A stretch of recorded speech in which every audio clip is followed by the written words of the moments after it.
à toutes, bonjour à tous. Je suis ravie de vous retrouver pour votre rendez-vous quotidien de Cannes Prime Time. Je suis, comme tous les jours, en compagnie de Mathieu Guetta. Bonjour Mathieu. Bonjour Alexia.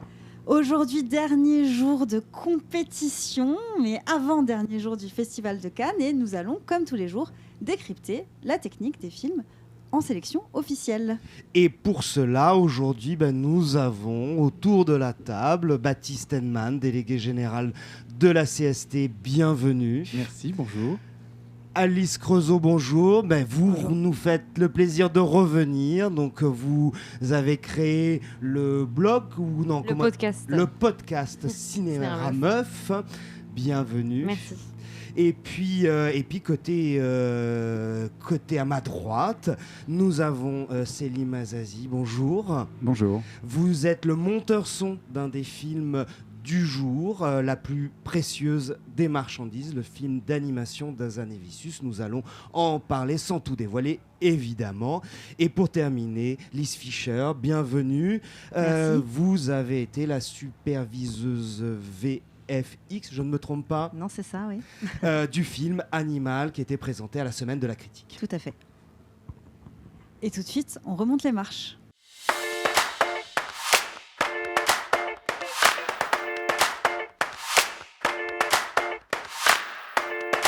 Eh bien, hier, c'était donc deux films très différents, n'est-ce pas, Alexia ? Oh oui. Présenté en compétition officielle, le film de Gilles Lelouch, son deuxième film, L'amour ouf, et puis deuxième film également de la cinéaste indienne Payal Kapadia, All We Imagine as Light.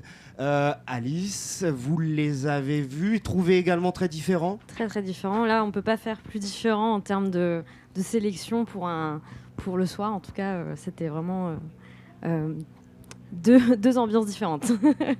Mais très intéressant quand même. On peut commencer peut-être par dire deux mots sur L'amour ouf. Oui, L'amour ouf. Alors L'amour ouf, c'est une fresque romanesque, romantique, entre deux personnages qui s'aiment d'un amour fou.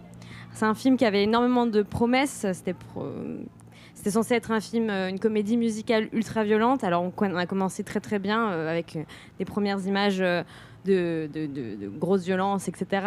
Mais c'est vrai que le film avait énormément d'ambition. Tout de suite, on le sent. C'est quelque chose qui peut être très jouissif quand même, parce qu'on sent que Gilles Lelouch a envie de faire du cinéma et d'intégrer et d'injecter tout ce qu'il aime en fait. Beaucoup de passion, de romanesque, du mélodrame. C'est un film qui mélange tous les genres, tous les tons, mais qui du coup reste un peu inégal. C'est-à-dire qu'en on fait, sent l'ombre de Scorsese, peut-être ? Un petit peu de temps en temps, notamment toutes les scènes en bande, toutes les braquages, les scènes de braquage. Ça m'a notamment fait penser à un autre film français, les Rascals aussi, en tout cas dans la forme, etc. Par contre, l'ultra-violence, selon moi, était un peu en dessous de mes attentes, en tout cas, puisqu'il y avait une certaine pudeur à ne pas trop en montrer non plus dans la violence. C'était pas assez violent, alors ? Non, c'était pas, bizarrement, peut-être parce que c'était trop estétisé aussi, peut-être. Pas assez brut. Beaucoup de techniques utilisées différentes. Beaucoup de techniques, beaucoup d'images, beaucoup d'effets de mise en scène. On a à la fois des grands panoramiques, à la fois on a de la caméra subjective, on a de la surimpression, beaucoup de transitions en surimpression, ce genre de choses. Je pense qu'il avait envie d'injecter énormément d'idées, énormément de choses qui lui plaisaient dans le cinéma.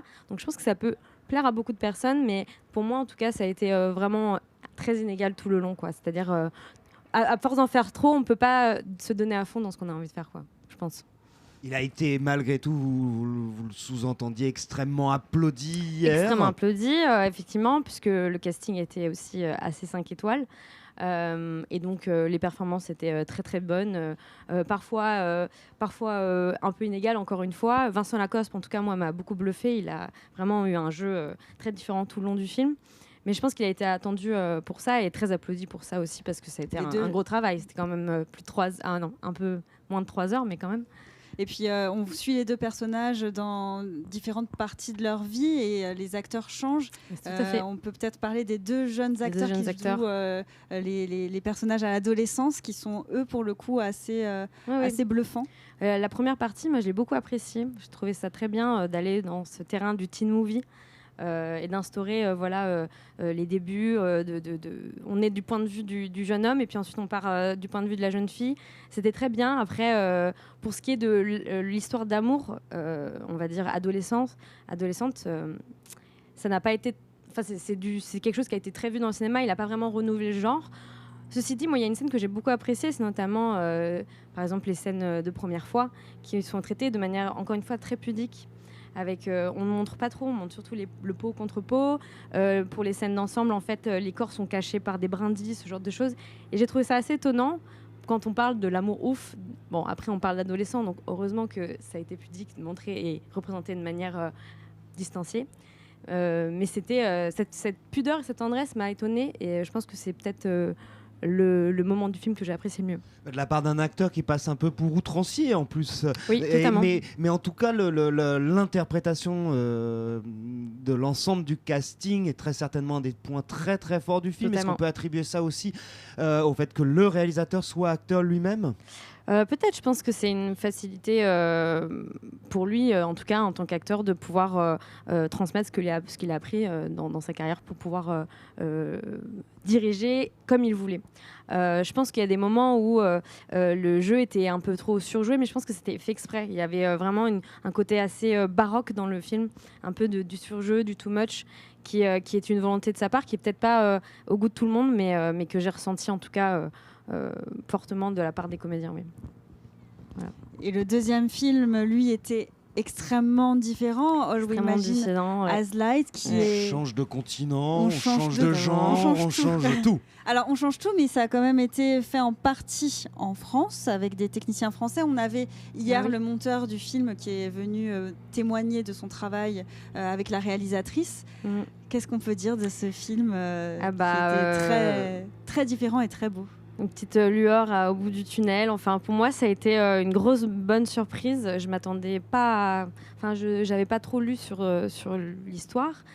Et j'ai trouvé ça extrêmement tendre, extrêmement beau, mais aussi extrêmement sensuel, alors qu'il n'y a rien qui est montré frontalement. Mais en fait, c'est un film qui parle de désir, de l'amour, des amours empêchés, contrariés, des illusions qu'on se fait aussi et des fantasmes qu'on s'imagine. On suit le parcours de deux femmes, trois en fait, en réalité elles sont trois, mais on suit surtout deux femmes qui travaillent dans un hôpital en tant qu'infirmières et qui, on le voit, ont des histoires d'amour extrêmement compliquées, notamment dans un pays où les mœurs sont très intégrés dans la société et où les mariages arrangés existent énormément et où les conventions sociales sont très conservatrices et donc du coup... Et les mariages entre communautés très mal vus. Voilà, on est très clairement dans une métropole qui écrase nos personnages. Exactement. Celle d'un pays dirigé d'ailleurs par l'extrême droite aussi. Exactement. D'ailleurs, il faut rappeler que la réalisatrice est d'abord réalisatrice de documentaires. Elle est documentariste, donc elle a injecté un peu de ça dans son film. Dans le début du film, à partir de la moitié, on a des scènes de Bombay, de la foule de Bombay, avec des voix off de vraies personnes qui parlent de leur rapport à la ville. Donc ça fait écho aussi à leur amour-haine de la ville, à la fois cette ville effervescente, d'illusions, mais où tout est extrêmement fatigant, extrêmement contraignant. Et je pense que c'était pour faire écho, justement, ça résonnait avec l'intime des personnages féminins. Oui, d'ailleurs, au début du film, parfois, on ne sait pas bien si on est dans un documentaire ou dans une fiction. On nous laisse dans le flou un peu, on se dit « Ah, là, c'est un documentaire, j'avais pas vu que c'était un documentaire, j'avais pas lu que c'était un documentaire. » Et puis, de la foule, on va vers un personnage, vers quelqu'un d'individuel, quoi. Et je trouvais ça très très bien de parler de ça. Oui, vous disiez c'est un film doux, c'est même un film qui flotte dans l'air. Enfin, on a l'impression, comme le personnage du film qu'on voit dans le métro, on a l'impression de quelque chose d'extrêmement aérien et léger. Oui, totalement. Un personnage qui se laisse porter par sa vie, qui a une vie très compliquée et qui pourtant lutte pour que tout se passe bien. Elle est extrêmement bienveillante avec ses amis. Donc il y a notamment un personnage qui va perdre en fait son logement et elle va essayer de l'aider, de faire tout ce qu'elle peut. Donc il y a non seulement les questions de l'amour, mais les questions des amitiés féminines et de la sororité est très très très important dans le film et ça j'ai vraiment apprécié. J'ai trouvé que c'était un film qui était sans vouloir le dire, sans le revendiquer comme tel, extrêmement féministe en fait dans la manière de filmer. Peut-on aimer en amitié autant qu'en amour ? Oui, voilà, ou en tout cas de respecter les choix de chacun et d'accepter en fait ces amours impossibles qui sont montrés à l'écran. C'était très très beau, vraiment. Et les sujets pouvaient être assez durs et c'était filmé de manière toujours douce. Oui, douce, extrêmement tendre, vraiment. À chaque fois, j'étais surprise d'à quel point c'était même poétique, quoi, par moments, vraiment. Et ça contrastait avec l'amour ouf, avec tous ces effets spéciaux. Et on a aujourd'hui une superviseuse des VFX. Donc vous avez vu le film, il me semble, de Gilles Lelouch. Est-ce que vous pouvez nous expliquer déjà la différence entre les effets spéciaux et les VFX, sachant qu'il y avait un peu des deux dans l'amour ouf hier soir. Vous les repérez d'ailleurs en tant que professionnel? Ou vous questionnez? Oui, quand même. On voit à peu près où ça se situe, ouais. Plutôt pour reprendre sur la définition, ou en tout cas de faire bien la part des choses. En tout cas, les SFX, les effets spéciaux, sont des effets de plateau, pour être simple. Et les VFX sont des effets visuels qui viennent après le tournage et une fois que les images sont montées. Voilà. Et qui viennent donc, on intervient soit en soustraction, soit en addition sur une image tournée. Voilà. Et qui sont réalisés grâce à l'informatique. Oui, ouais, tout à fait. Ouais. Mais on vient souvent en complément des SFX, c'est souvent le cas.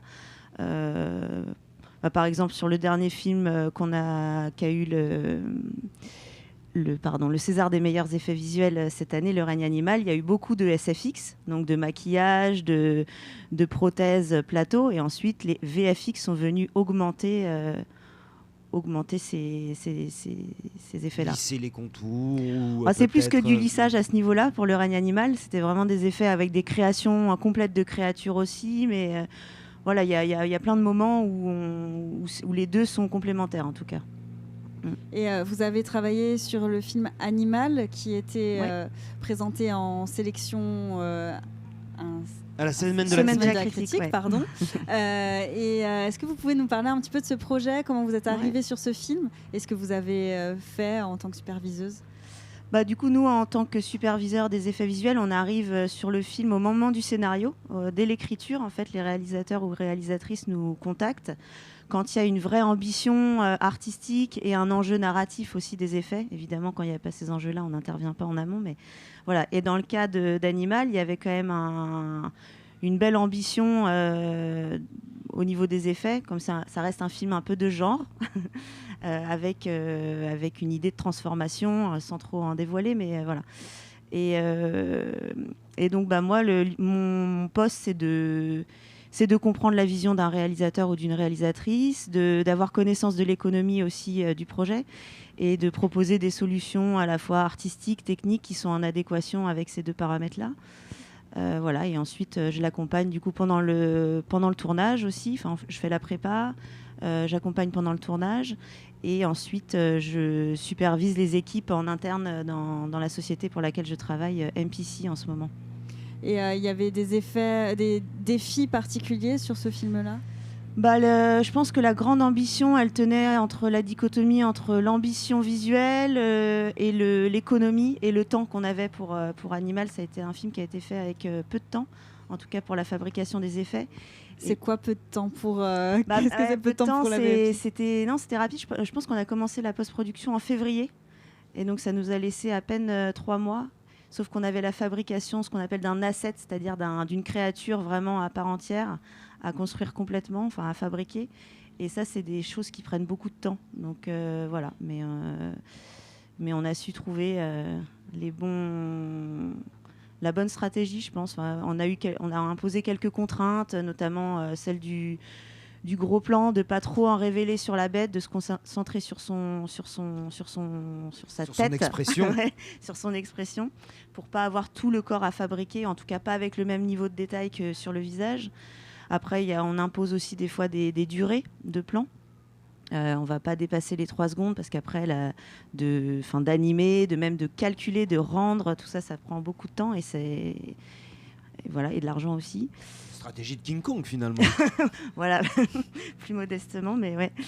Et oui, voilà, il y avait quelques petites règles à respecter. Et puis surtout, on essaye moi en tout cas dans mon travail, j'essaye d'avoir une pédagogie et d'être très proche du réalisateur ou de la réalisatrice pour qu'elle se sente, en tout cas avec Emma, qu'elle se sente bien en confiance et que le réalisateur ou la réalisatrice se sente pas dépossédé au moment de la post-production de son film.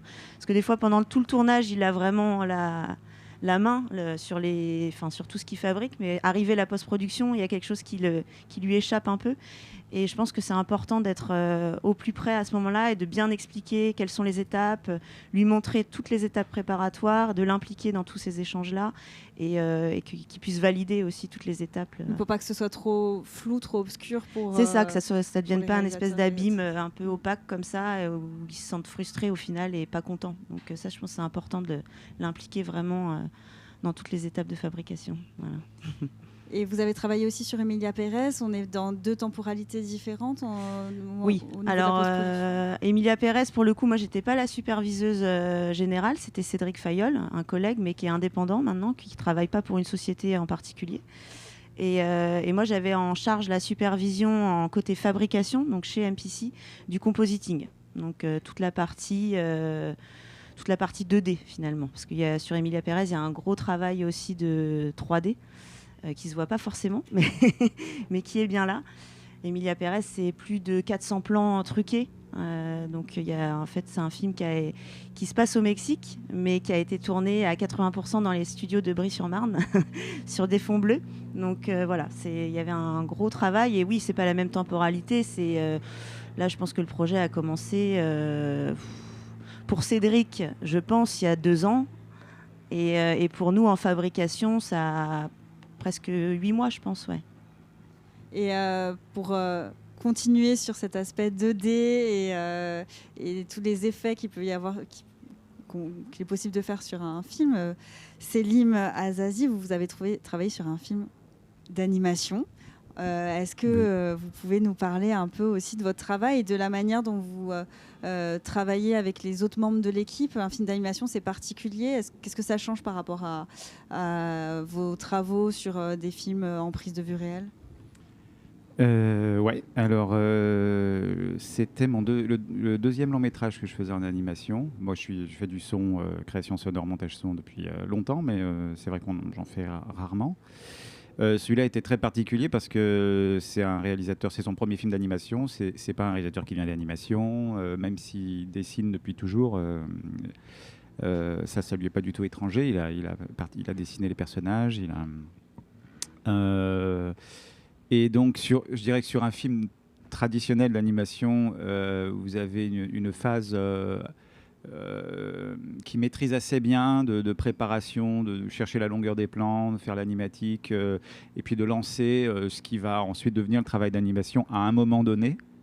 Là, Michel Hazanavicius, lui, a procédé plus comme... D'abord, il a fait un tournage en live avant de se lancer dans l'animation. Pour chercher ses plans, chercher ses cadres. Avec des acteurs? Avec des acteurs, un vrai tournage. Un tournage, voilà.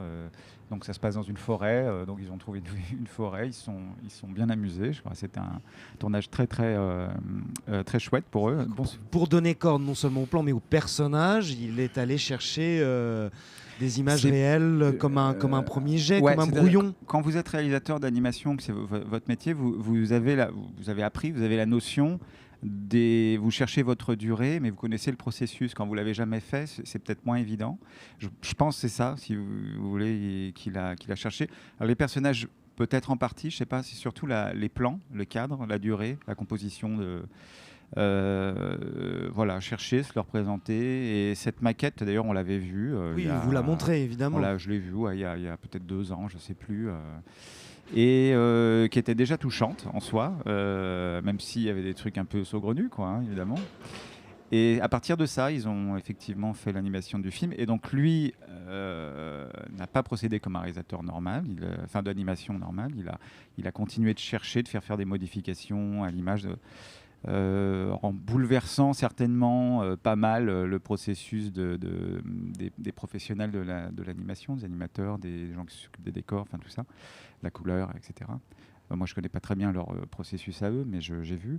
Ce qui fait moi, j'ai travaillé de mi-janvier à début mai, fin avril, début mai, mixage inclus. J'étais un peu tout seul. Il y a le bruiteur qui a fait une session de bruitage début janvier, et puis 2 jours encore un peu plus tard.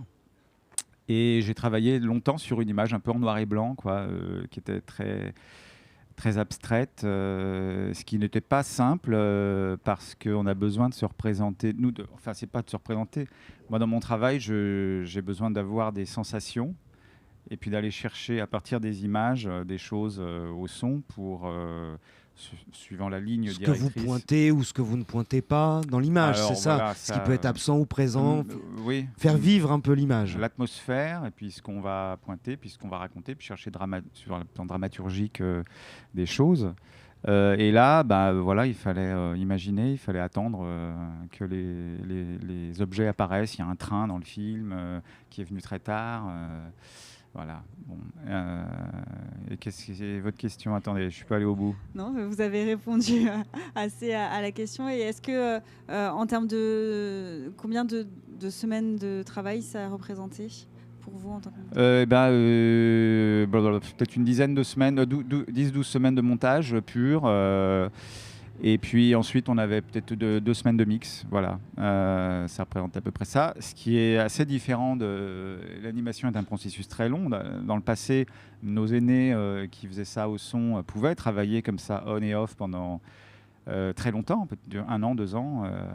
Là, nous, maintenant, voilà, on est sur un processus beaucoup plus resserré. Alors, l'avantage, pour le coup, c'est que moi, c'était mon 4e film avec Michel Hazanavicius, donc on se connaît. On avait exploré déjà, j'avais commencé avec lui sur The Search, peut-être il y a 10 ans, quoi. Et il y a... Qui est présenté d'ailleurs en compétition officielle. Cannes, ouais. Et sur lequel on avait déjà cherché ensemble essayer de répondre à la question de représentation de la guerre, des réfugiés. Il y a aussi dans The Search un bébé, des réfugiés, les bombardements, etc. Donc on connaissait bien ce thème. Comment est-ce qu'on représente le réel dans un film? Des films sont très différents. Un film réaliste, tourné Prise de vue réelle. C'était de l'argentique d'ailleurs. Oui, c'était un film en argentique. Probablement. Et là, voilà, donc, une animation assez classique. Enfin, vous verrez. Avec un travail sur les décors aussi très beau, mais un rapport au réel qui est à chercher, à définir. Michel, lui, avait une idée, c'est un conte de Jean-Claude Grimbert. On partait du conte pour aller doucement vers la réalité, tout en cherchant une distance avec la réalité qu'on représente à la fin, qui est les camps, la Shoah. Donc c'est ce qu'on a dessiné avec le son, le montage son, la musique. Oui, un univers entier à créer finalement. Mais en fiction, oui. C'est un chemin qui peut être emprunté aussi, enfin en prise de vue réelle, pardon. Oui, en fait, vous définissez un rapport au réel selon les sons que vous choisissez. À quel point ce qu'on entend dans la bande son, c'est ce que les personnages entendent, ce à quoi ils font attention.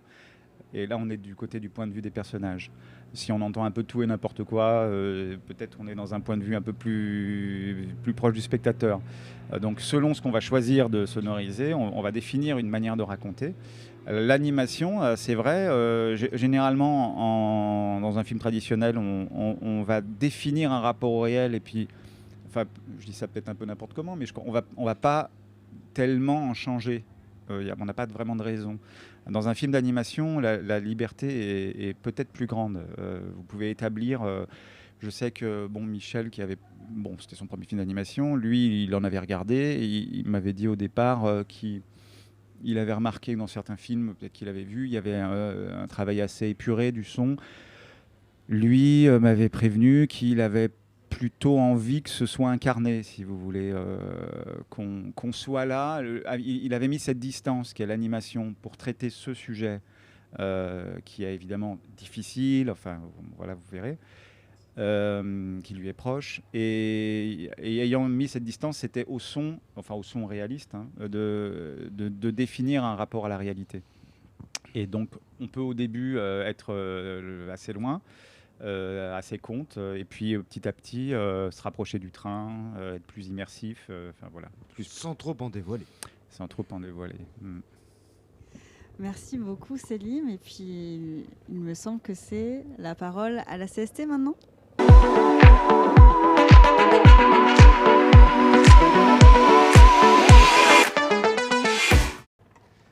Baptiste, rebonjour. Bonjour. Toute cette quinzaine, nous avons sur le centre de la CST animé énormément de choses. Vous pouvez nous en parler un petit peu? Oui, effectivement, nous, à la CST, on a 3 missions pendant le Festival de Cannes, trois grands axes. Le premier auprès du Palais et du Festival et du marché. Un deuxième axe autour des prix, du prix de la jeune technicienne et du prix de l'artiste technicien. Dont on parlera demain. Et dont on ne va pas parler aujourd'hui. Et puis un troisième axe autour de tout ce qui s'est passé sur le stand en termes de conférences professionnelles et de réunions et d'événements professionnels. On a tous les invités que vous avez reçus toute cette semaine et puis les conférences que nous avons organisées tous les matins également, les cannes techniques, qu'Alexia a brillamment présentées. Et donc ça fait effectivement beaucoup de sujets qui ont été brassés durant cette édition du festival, et puis quelques informations que nous avons été glanées un petit peu ailleurs chez nos partenaires et dans les conférences des autres. Il y a des thématiques professionnelles fortes qui se sont dégagées quand même. Donc il y a 2 points forts, surtout avec l'écologie et l'intelligence artificielle. Est-ce qu'on peut revenir sur ces 2 points ? Oui, alors l'écologie, la production éco-responsable, c'est heureusement un sujet dont on parle depuis plusieurs années et qui atteint, je trouve, une certaine forme de maturité là cette année, avec des événements réglementaires forts, avec la publication, Leslie Thomas en a parlé ici, de l'AFNOR Spec, qui est un cadre réglementaire, une proposition, parce que ce n'est pas une obligation, c'est une recommandation, un cadre d'application volontaire, mais qui va permettre à l'ensemble des professionnels de se saisir de l'enjeu écologique et de pouvoir y abonder, et qui vient en soutien des démarches qui ont déjà été développées par le passé depuis quelques années, je pense. Avec le plan Action. Alors, avec le plan Action du CNC, et puis pour ce qui est de la proposition d'un cadre méthodologique avec les actions que la CST mène auprès d'EcoProd ou qu'EcoProd mène avec la CST, et notamment le label EcoProd qui va, lui, récompenser les productions qui sont les plus ambitieuses, certaines d'entre elles se retrouvant par ailleurs dans le prix EcoProd, les productions françaises qui ont candidaté au prix de l'écoproduction qui a été remis sur le stand de la CST. Certaines d'entre elles sont labellisées. On est vraiment sur les œuvres qui sont très ambitieuses sur le plan de la protection de l'environnement. Il y a un volet formation qui est très important aussi, puisqu'on continue d'accompagner nos adhérents dans l'évolution des métiers. Absolument, et ça se reflète aussi par le fait qu'on a dans cette édition des cas concrets d'usage, aussi bien avec les prix de l'écoproduction, mais vous avez reçu Valéro, qui a pu montrer là où elle en était dans l'éco-conception de décors. Qui nous a parlé de son travail sur le film Maria de Jessica Palu, qui était en sélection Cannes Première. Et avec un travail très intéressant sur la réutilisation des feuilles de décor, un travail fait très fin, accompli avec le département peinture, comment ne pas abîmer les feuilles de décor pour pouvoir les réutiliser, comment économiser de l'eau, comment utiliser des peintures qui soient plus respectueuses des hommes et femmes qui travaillent, moins toxiques et donc in fine plus respectueuses de l'environnement. On a vraiment tous ces mouvements-là qui sont les mouvements la méthodologie développée au sein d'EcoProd et appliquée avec les formations que nous avons ensemble, EcoProd et la CST, les expérimentations qui sont faites au sein d'EcoDéco. On sent là qu'il y a une véritable maturité des professionnels qui est là. On a aussi parlé vous avez aussi reçu le collectif des Toiles Vertes, les éco-managers qui sont de plus en plus nombreux, qui ont mené ici sur les îles de Cannes des sensibilisations au tournage en milieu naturel. On est vraiment sur un secteur qui, sur le plan technique, a atteint un premier niveau de maturité.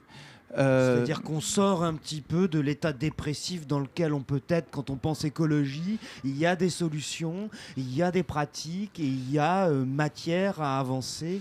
Il y a matière à essayer de chacun apporter sa brique, de chacun apporter sa pierre à l'édifice.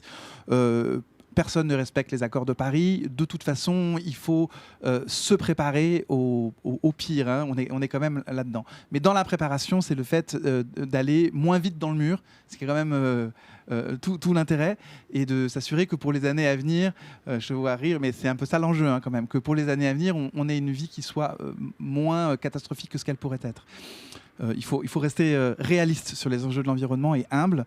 Là, on a atteint une première phase de maturité où on se dit qu'il y a des gestes, il y a des organisations qui permettent déjà d'être efficaces. Il y a une volonté de réduire drastiquement l'énergie utilisée sur les plateaux. Et donc, il y a une première phase qui est déjà complètement atteinte. Les discussions que nous avons avec les professionnels au sein de la CST et dans le cadre des coprods nous montrent qu'il y a probablement une deuxième étape qui va arriver. C'est-à-dire que maintenant qu'on a un peu resserré, vu là où, enfin, qu'on arrête de gâcher, on va découvrir des nouvelles façons de fabriquer, un peu différentes, des nouvelles façons de penser peut-être, et qui pourront, toujours en révélant des projets artistiques ambitieux et d'envergure, nous permettre peut-être encore d'être encore plus respectueux de notre environnement. Au sujet fin du monde et de science-fiction, donc la fin de l'humanité avec l'intelligence artificielle, c'est finalement quelque chose qu'il faut craindre. Alors l'intelligence artificielle, là, moi j'ai beaucoup plus de confiance sur le fait qu'on arrivera à maîtriser cet outil, puisque finalement ce n'est qu'un outil qui a un impact écologique certain, mais c'est à nous d'en décider de son utilisation. Entre les personnes que vous avez reçues sur le stand, Cyril Holz qui a raconté un peu le travail très impressionnant de morphing vocal qu'ils ont fait sur l'actrice espagnole Carla Sofia Gascon, qui joue le rôle principal, le rôle titre dans Emilia Pérez. On montre que ces outils-là peuvent vraiment être mis au service d'un projet artistique ambitieux, mis au service de la créativité. Ensuite, évidemment, il y a beaucoup d'inquiétudes en ce moment sur l'intelligence artificielle. Il y a des inquiétudes sur le plan juridique. Tous ces outils sont un peu développés de façon, on va dire... Ça concerne principalement des auteurs. Alors, le plan juridique, c'est à qui appartiennent les images générées, qui a la propriété d'une image générée par intelligence artificielle, que se passe-t-il lorsque c'est la voix d'un comédien connu, ou l'image d'un comédien connu, ou l'image ou l'esthétique d'un cinéaste connu qui est reprise. Là, il y a un texte européen qui s'appelle l'IA Act, qui a été publié dans sa version définitive pendant le Festival de Cannes, qui est un pas en avant très important vers l'encadrement de l'intelligence artificielle en fonction de son impact, de son risque d'utilisation. Notamment, cet IA Act prévoit, alors pour l'instant c'est un peu flou, mais prévoit que les données d'entraînement qu'on utilise pour une intelligence artificielle soit accompagnée d'une description suffisamment détaillée, donc tout le jeu est dans le suffisant, mais on a compris que la France s'était véritablement emparée de ce sujet et va proposer aux autres partenaires européens des templates pour détailler et proposer cette description. Il y a une question qui concerne aussi l'emploi, peut-être. C'est une des autres craintes. Alors, il y a une question tout à fait qui concerne l'emploi. Là, le CNC a mené une étude pour décrire les cas d'usage possibles de l'intelligence artificielle, qui est une étude qui a été menée par Bearing Point, qui est très intéressante et qui décrit pas mal de cas d'usage de l'écriture jusqu'à la diffusion en salle. Ce qu'on constate, c'est qu'il y a des emplois qui sont... Plutôt que de dire qu'il y a des emplois qui sont menacés, on va dire plutôt qu'il y a des tâches qui peuvent être automatisées, qui peuvent être accélérées, avec du coup des déplacements d'un poste vers un autre. Là où il y a un point d'attention particulier, c'est que ce sont beaucoup des tâches qui sont aujourd'hui effectuées par des assistants qui sont considérablement accélérées, avec la tentation de se dire finalement on n'a peut-être pas besoin de ce poste d'assistant. Et si on supprime le poste d'assistant, comment est-ce qu'on fait pour devenir chef ? On ne peut pas devenir chef tout de suite. Donc, et ça, c'est une problématique que le secteur a déjà traversée. Avec le numérique ? Avec le numérique, avec l'arrivée du montage numérique notamment, il y a 25 ans, peut-être même un peu plus, avec le fait que l'assistant monteur en numérique est de moins en moins présent dans la salle de montage. Il a de plus en plus une tâche de préparation, qui est une tâche de préparation informatique, de rangement, des rushs, de labellisation, de labels, voilà. Et donc, comment est-ce qu'un assistant monteur qui n'est pas forcément présent à côté du monteur fait pour apprendre le métier de monteur. C'est vrai qu'il y a 35 ans, montage argentique, ils n'étaient pas ils étaient peut-être 2, 3, 4 dans les moments pour gérer les rushs. Et c'est vrai qu'ils sont devenus 1,5, 2. Ils sont revenus un peu en force avec les VFX, parce que c'est une quantité incroyable d'informations à gérer. Mais ici sont faits avec cette problématique que vous dites, c'est comment on apprend le métier, parce qu'on apprend le métier évidemment avec les autres. Et puis sur le travail, non mais c'est vrai. Sur l'IA, oui. Sur l'IA, ça touche évidemment nous, pour ce qui concerne le son, tous les outils évoluent et nous permettent d'aller beaucoup plus vite, faire plein de choses, mais ça à la limite on va dire c'est assez technique, voilà, je rentrerai pas là-dedans, mais ne serait-ce que sur les acteurs, là vous d'ores et déjà, en post-production, si on le souhaite, il nous est possible, vous savez, quand vous tournez, vous avez vos rushs, vous avez parfois mis bout à bout peut-être des petits problèmes de compréhension, un direct qui n'est pas audible parce que comme ici, il y a des avions qui passent, etc. Donc, pour ceux qui le souhaiteraient, il est désormais tout à fait facile de faire dire le texte dont on a besoin au comédien qu'on veut, qui est dans le film. Donc, chaque instant, on vous propose d'ouvrir cette boîte de Pandore, alors? Non, pas pour le moment, mais je veux dire, on peut le faire. Enfin, on peut le faire facilement. Donc là, du coup, il y a effectivement des... Alors nous, ça, je crois, pas vous dire de bêtises, mais ça vient des accords syndicaux de Netflix, Amazon, qui ont été négociés l'an dernier. Et nous, on est directement touchés par ces chartes-là quand on travaille pour Netflix. Mais maintenant, on va nous demander de spécifier ce qui a été... Là où il y a un label IA, si vous voulez, label bio-IA. Et on est tenu de le faire pour l'image essentielle, évidemment, et pour le son également. Et voilà. Élise, dans votre travail, est-ce qu'il y a déjà des influences Oui, avec l'IA? Je pense que c'est un peu pareil que pour le son. Nous, ça simplifie, ça arrive et fortement. Et pareil, ça reste une application, un outil technique qui va accélérer, mais comme tu le disais déjà très bien, ça accélère certains processus. Donc moi, pour l'instant, je ne suis pas inquiète dans le sens où je me dis que la vision artistique primera toujours et on aura toujours besoin d'humains derrière. Mais par contre, ce qui me fait... Je pense que ça va potentiellement débloquer certaines choses, même qui sont pour l'instant d'un point de vue économique non accessibles à certains projets. Là, ça va permettre peut-être aussi que sur certains projets un peu avec une économie particulière, vont pouvoir accéder à certaines choses plus facilement. Pour les VFX. Oui, non, mais on vous renvoie au Cannes technique qui a été fait avec Cyril Holtz pour bien comprendre de quoi on parle, parce que là, on ne va pas développer très longuement, mais finalement, ce n'est pas pour vous deux une réelle révolution, mais une évolution des outils. Exactement. Moi, c'est ce que je pense. Mais... Oui. Après, si je pense que quand même dans la capacité d'invention, de l'application de l'IA dans les outils, est-ce qu'on peut voir évolution, je ne sais pas, mais on va dans des domaines qu'on imagine qui étaient impensables. Et Jacques Aubert, pendant un Cannes technique, était revenu sur une étude qui a été faite sur les métiers, et vous pouvez la retrouver sur le YouTube sur la chaîne YouTube de la CST pour avoir un petit peu une idée de l'évolution et de la CST dans tout ça. Nous, on a vraiment un rôle d'observateur, donc ce qu'on essaye déjà, c'est d'absorber tout ce qui se passe ailleurs. On veut vraiment avoir une approche qui soit très concrète, parce que l'un des enjeux de l'IA, c'est de démystifier et de savoir ce qui est vraiment possible de faire. Notamment, beaucoup de personnes à qui j'ai parlé disent oui, effectivement, on peut faire telle ou telle opération, mais en vrai, ça nous met aujourd'hui autant de temps de corriger ce que l'IA a fait que de le faire directement du premier coup de façon classique. Quand on parle d'IA générative, ça génère, mais pour l'instant, ça génère, c'est l'IA qui décide de la façon dont ça génère. Et donc, il faut souvent beaucoup corriger, beaucoup revenir, faire des essais-erreurs très très longs.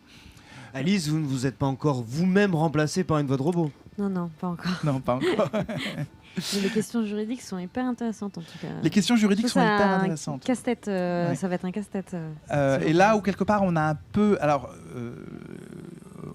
on a un peu une opportunité, c'est que notre ministre actuel de la Culture, c'est quelqu'un qui maîtrise quand même pas mal les enjeux juridiques pour avoir été garde des Sceaux dans une vie antérieure et qui a déclaré s'intéresser particulièrement à ces enjeux juridiques sur l'IA et la France, enfin la position française, donc dans les différentes instances européennes, se renforce sur ces aspects réglementaires. Ça se voit. Les prochaines dates importantes pour la CST jusqu'en 2025 ? Alors oui, donc nous on va continuer à travailler sur l'IA, on continue à y travailler dans les départements. Donc la CST, vous savez, on a 8 départements qui quasiment tous ont eu au moins une, voire 2 sessions consacrées à l'intelligence artificielle aujourd'hui.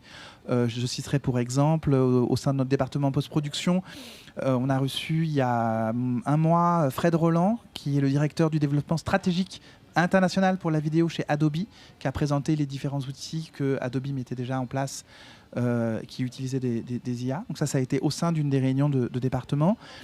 Nous, on a organisé un premier événement qui s'appelle une pizza, avec un grand I et un grand A, qui est un événement d'une soirée avec une petite... On mange des pizzas. Eh bien oui, heureusement.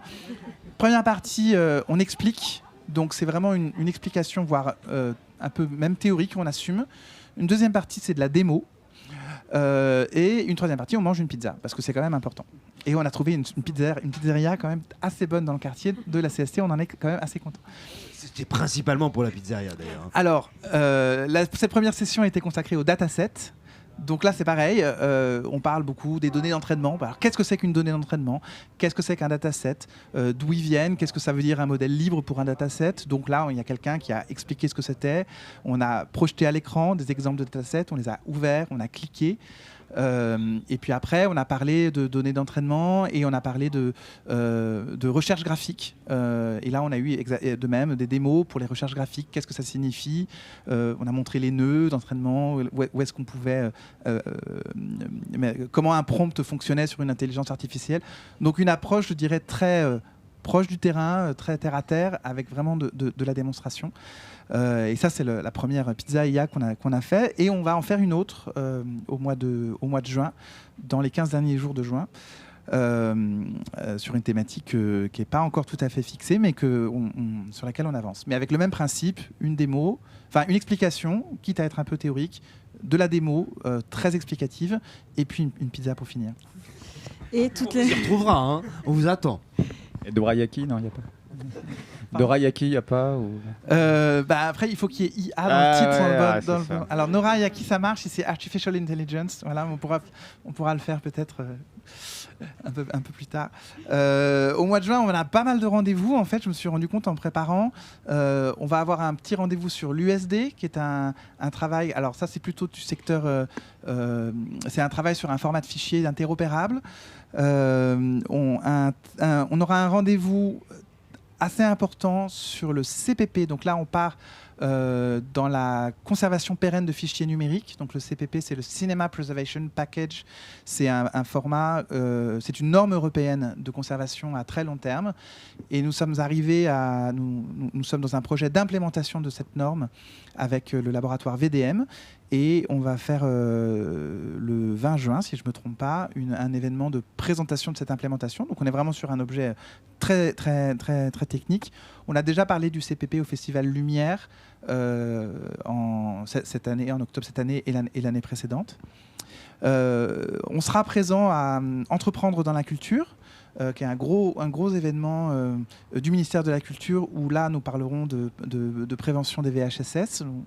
Notre participation est confirmée à une table ronde. Et la démarche d'accompagnement que fait la CST et ses partenaires, notamment le groupe EGAE, partenaire de formation, dans la prévention des violences et des harcèlements sexuels sur le lieu de travail.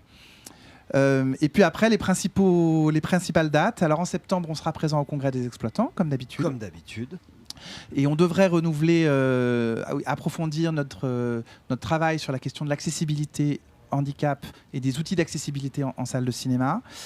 En octobre, normalement validé un événement sur la production virtuelle, n'est-ce pas Alexia ? Suivez mon regard. Et un livre blanc sur la production virtuelle. On vous renvoie aussi à une émission du stand. Sera, n'est-ce pas Alexia, sera terminé et proposé à cet événement-là. En novembre, on a une présence renforcée au Satis Et on parlera notamment de HDR à la télévision, et on ira plus loin de la conférence Cannes Technique qui a été proposée durant l'événement. Donc on va prolonger cette thématique. Et en décembre, nous l'avons annoncé durant le cocktail de Transpa cette semaine, nous avons un événement sur les projecteurs asservis sur le tournage. Et donc là, ça sera dans la même lignée que ce qu'on a fait l'année dernière, où il y avait la journée très LED. On avait parlé de projecteurs LED sur le tournage. Cette année, ça sera la journée délire avec les projecteurs asservis. On va pas beaucoup se reposer avant le prochain festival de Cannes, finalement. Fin janvier, début février, il y a le prochain Paris Images. Et là, on parlera beaucoup de compétences, de formation des techniciens tout au long de leur vie. Normalement, de mois de mars, pour l'instant, ça va, c'est ouvert. Et vous pouvez retrouver toutes ces informations sur le site de la CST. Et posez vos congés. En mars. Alors, pour les Jeux Olympiques, on fait rien. Voilà. Et bien, maintenant, il est temps de passer à la petite interview. Alors voilà, je m'appelle Richard Patry, j'ai 60 ans cette année, c'est-à-dire que voilà, c'est un peu dur. Je préside la Fédération nationale des cinémas français, qui est la fédération qui regroupe la totalité des 6200 salles de cinéma en France, que ce soit les salles des gros opérateurs, Pathé, UGC, CGR, des salles indépendantes comme les miennes ou les salles municipales. Alors ça remonte. Comme je vous dis, je fais 60 ans. Mon premier festival de Cannes, je l'ai fait en 1984. Ça veut dire que aujourd'hui, j'en suis à mon 41e festival de Cannes. J'ai fait absolument tous les festivals de Cannes depuis 1984. Même en 2020, l'année où il n'y a eu qu'un seul jour de festival, au mois d'octobre, eh bien, j'étais là. Donc moi, je peux dire que j'ai fait vraiment la totalité des festivals de Cannes. Petite anecdote, en 1984, je suis venu un week-end, c'était l'année de mon bac, j'avais redoublé, et c'était l'année de mon bac, et je n'ai pas réussi à avoir un ticket pour rentrer dans la grande salle. Donc j'ai fait surtout le festival des festivaliers de l'époque qui se faisait rue d'Antibes, dans tous les cinémas de la rue d'Antibes, c'était le marché, et on vous invitait à voir un film où on vous offrait une casquette, un t-shirt ou une coupe de champagne.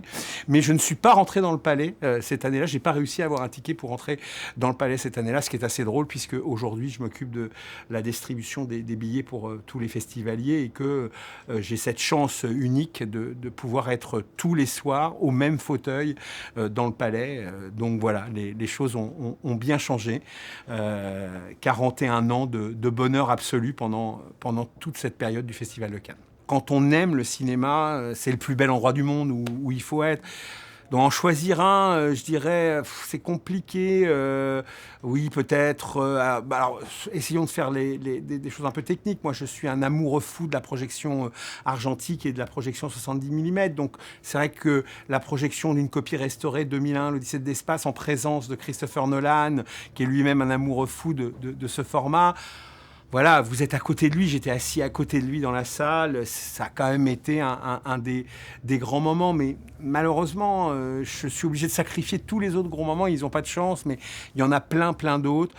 Aujourd'hui, c'est vrai qu'être à Cannes, quand on est un amoureux du cinéma, voilà, des meilleurs moments, cette année, j'en ai déjà 10 ou 15. C'est important, en fait, que le festival, la CST, reconnaisse ces gens. Parce qu'on ne le dira jamais assez, mais le Festival de Cannes, c'est un miracle. C'est un vrai miracle. C'est organisé, ça dure 12 jours. Et pendant ces 12 jours, toutes les professions du cinéma s'unissent pour donner temps, compétences, pour faire que ça reste le plus gros, le plus beau, le plus bel événement du monde, le plus regardé, le plus médiatique. Et tout ça, c'est un vrai miracle qui se passe, qui se recommence d'année en année.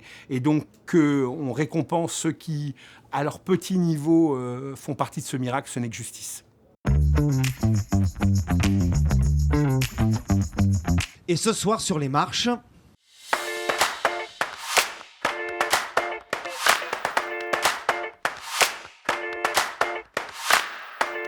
Alexia, nous en parlions, un film d'animation. Oui, Michel Hazanavicius revient au Festival de Cannes avec un film d'animation pour la première fois. On en a parlé pendant l'émission, La plus précieuse des marchandises, c'est son titre. C'est l'histoire de un pauvre bûcheron et une pauvre bûcheronne qui vont... le début de cette histoire, le synopsis est un peu dur. Ça parle du froid, de la faim, de la misère, et tout à coup, un bébé va arriver ce couple va tenter de protéger cet enfant. Ce serait donc le bébé, cette chose la plus précieuse. Il me semble bien. Bien vu.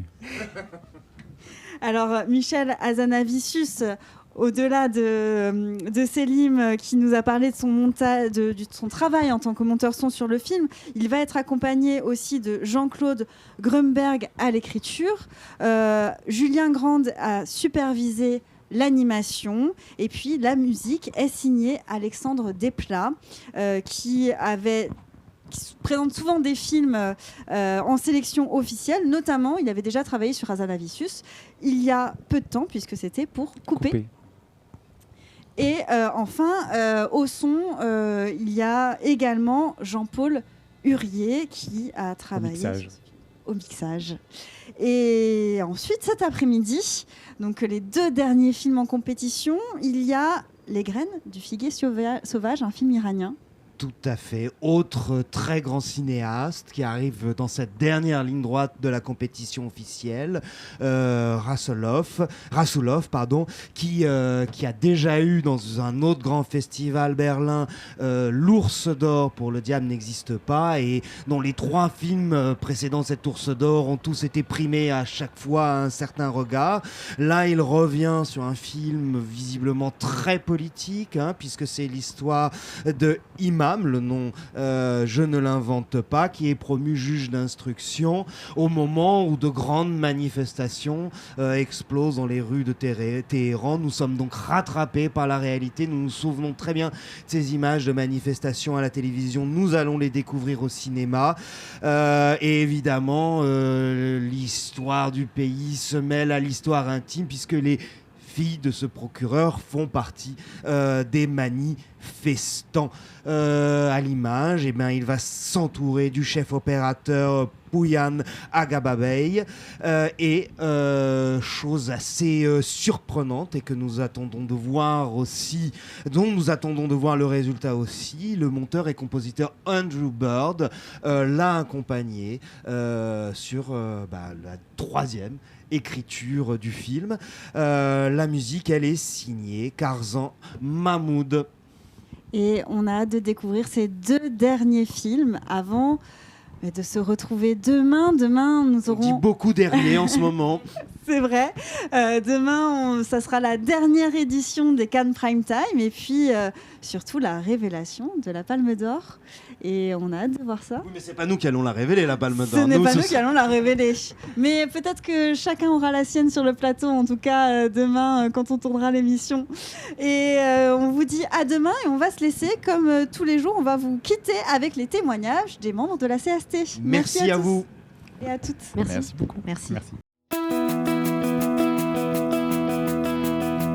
Et je trouve ça très fort que vous mettiez en évidence justement ça, puisque on a des difficultés en fait à le juger autrement. Disons qu'un montage est raté quand il se voit, un chef opérateur qui fait des fautes de cadrage ou des fautes de lumière, ça aussi on le remarque quand on le voit, mais quand c'est bien, voilà, c'est une interrogation, et pour moi c'est une question philosophique quasiment.